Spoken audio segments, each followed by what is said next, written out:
Maria dan Marta.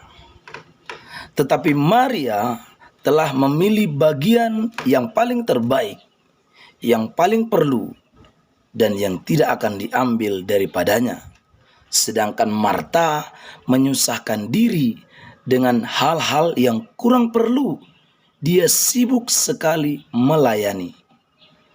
Dalam Lukas 10 ayat yang ke-42, bagian yang paling terbaik yang diambil oleh Maria itu adalah duduk dekat kaki Tuhan.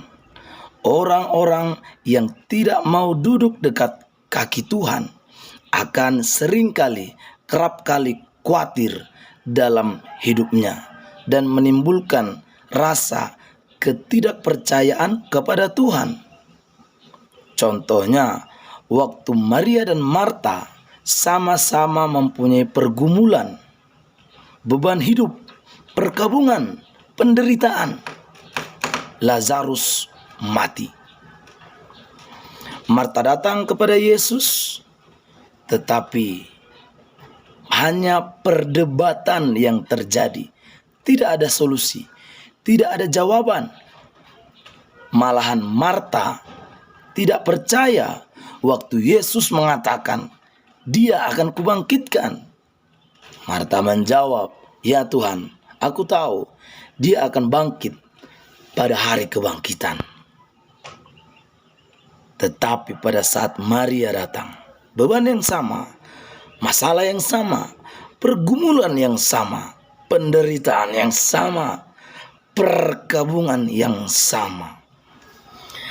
Alkitab mencatat, maka masgullah hati Yesus.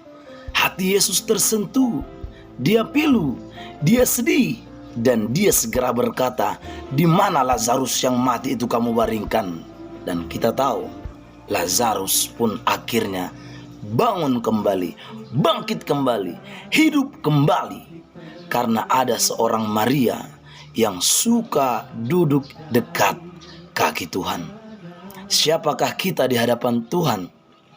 Apakah kita seperti seorang Marta yang sering sekali khawatir dan sibuk sekali, tidak punya waktu untuk Tuhan?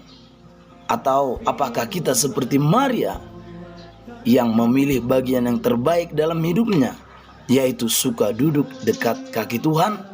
Saudara, mari kita memilih seperti Maria, suka duduk dekat kaki Tuhan, suka mendekat kepada Tuhan, sehingga kita menjadi orang yang melihat mujizat, sehingga kita menjadi alat yang dipakai oleh Tuhan untuk menyatakan kemuliaan Allah dimanapun kita berada.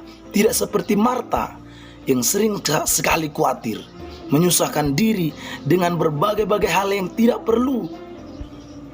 Bukan mujizat yang terjadi, malahan dia mencegah Yesus untuk melakukan mujizat. Dia sendiri yang menghalangi doanya untuk tidak dijawab oleh Tuhan.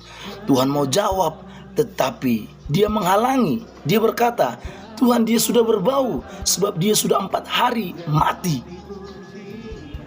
Marta menghalangi Yesus menjawab doanya. Marilah kita menjadi seperti Maria, memilih bagian yang paling perlu, yang paling terbaik, yang tidak akan diambil daripada kita. Ketika persoalan itu datang, maka Yesus segera turun tangan untuk menyelesaikan persoalan kita. Lukas 18 ayat 1 berkata, Yesus mengatakan suatu perumpamaan untuk menegaskan bahwa kita harus dan selalu berdoa dengan tidak jemu-jemu, supaya Dia akhirnya membenarkan kita karena iman kita.